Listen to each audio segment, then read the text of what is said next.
What's up, you guys? Welcome back to my channel. I'm your girl Anastasia, and this is another episode here on Chef Chronicles. Now, of course, I'm hungry and I'm going to be making me some dinner in today's episode. I'm going to make whatever comes to mind, and I have some potatoes, so eventually it might be some mashed potatoes, going with the flow, but definitely I'm going to make some dinner tonight. So this will be more of a watch and tell.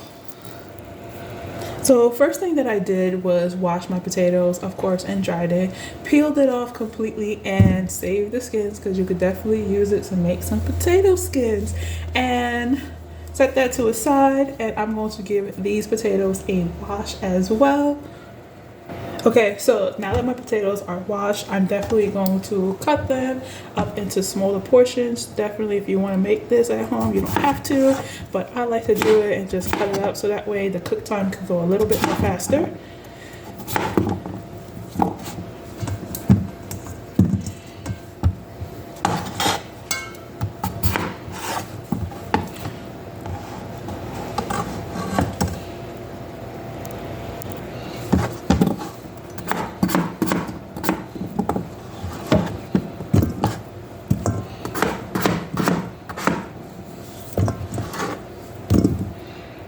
Now that all my potatoes are done, I am going to go ahead and cook it in some water until they are fork tender.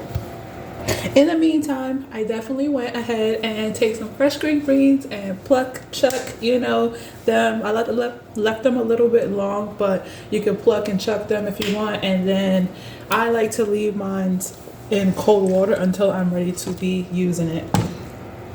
Okay, so definitely while your potatoes are cooking, you're gonna heat up some cream, and you could put how much cream and some butter until you see what it's doing now. And then once your potatoes are done, you're just gonna mash it up and then go from there. So now that your potatoes are done, you're just gonna use a potato masher and you're gonna mash them fully. But make sure while you're mashing, your cream and butter mixture is definitely heated up.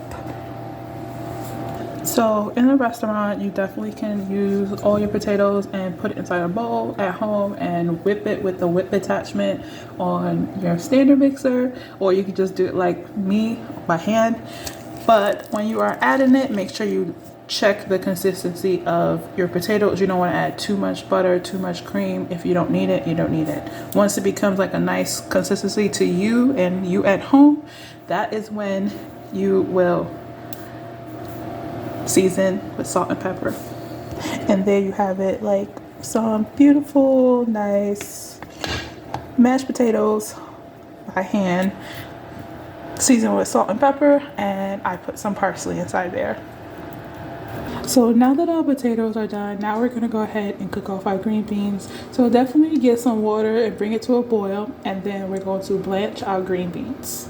Green beans can take anywhere between 3 to 5 minutes. You just want to see that bright velvet color that is on the green beans after you blanch it.